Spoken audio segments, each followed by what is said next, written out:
C'est la comparaison qu'on peut faire entre Marseille et Bernard Tapie. Véritablement, il avait ce club chevillé au corps.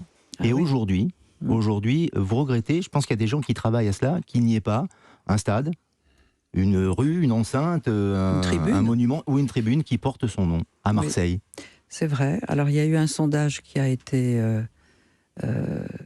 hier. 73% des Marseillais sont pour qu'il y ait un nom ou en effet un monument. Bon.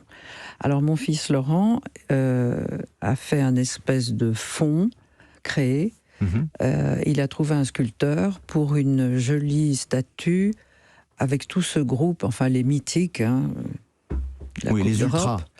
Voilà, et qui soulève la coupe aux grandes oreilles. J'ai appris que vous l'appeliez comme ça. Oui, vous l'avez appris récemment ou vous le saviez déjà à l'époque quand elle a été gagnée en 93 ? Oui, mais c'est le cas d'ailleurs. Alors, aux grandes oreilles, bon, j'ai trouvé ça amusant. Comment vous avez vécu, vous, justement, cette victoire en 1993, la coupe aux grandes oreilles ? Parce qu'on voit évidemment les joueurs, les Basile Boli notamment, les Pelé et d'autres encore, et Bernard Tapie, évidemment. Où étiez-vous à ce moment-là ? J'étais juste derrière lui. Comme toujours, j'étais placée derrière lui.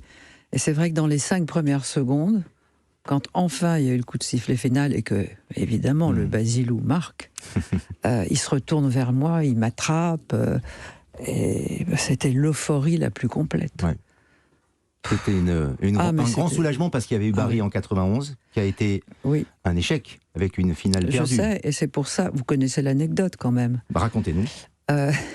Basile veut sortir et on lui et Goethals, enfin j'ai vu Jean-Pierre Bernès hier, il m'a dit mais non, c'est moi qui étais au talkie-walkie, il était en rapport avec Bernard et il lui dit il veut sortir, il est blessé, et Bernard lui dit il n'en est pas question, il a le traumatisme de Barry et tu le laisses, il va jusqu'au bout, heureusement parce que dans les 5-6 minutes, voilà, il a marqué de la tête. C'est-à-dire, vous nous expliquez, pour celles et ceux qui l'ignoraient, que votre mari avait un talkie-walkie pour communiquer avec le banc de touche, ce qui se fait aujourd'hui avec les téléphones mobiles, les SMS, les WhatsApp, mais ce n'était pas le cas, évidemment, technologiquement parlant, à l'époque, et il donnait des consignes à son entraîneur. Ah bah évidemment. C'est lui qui faisait les changements. Mais tout, non mais on est d'accord, Dominique Tapie, on peut le dire ce soir. C'est lui qui faisait l'équipe. Il recrutait, il alignait, il faisait presque l'entraînement. Il s'entraînait parfois d'ailleurs avec les joueurs. Alors il adorait dire moi je serai le papa, toi tu seras la maman ou inverse. Enfin bon.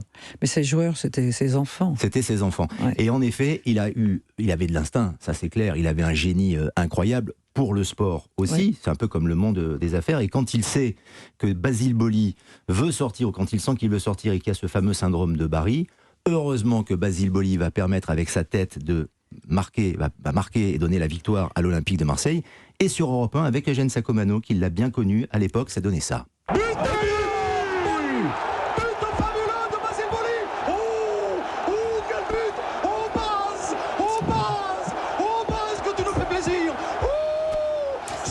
Fabuleux David Bédé, Basile Boli, notre brave Basile.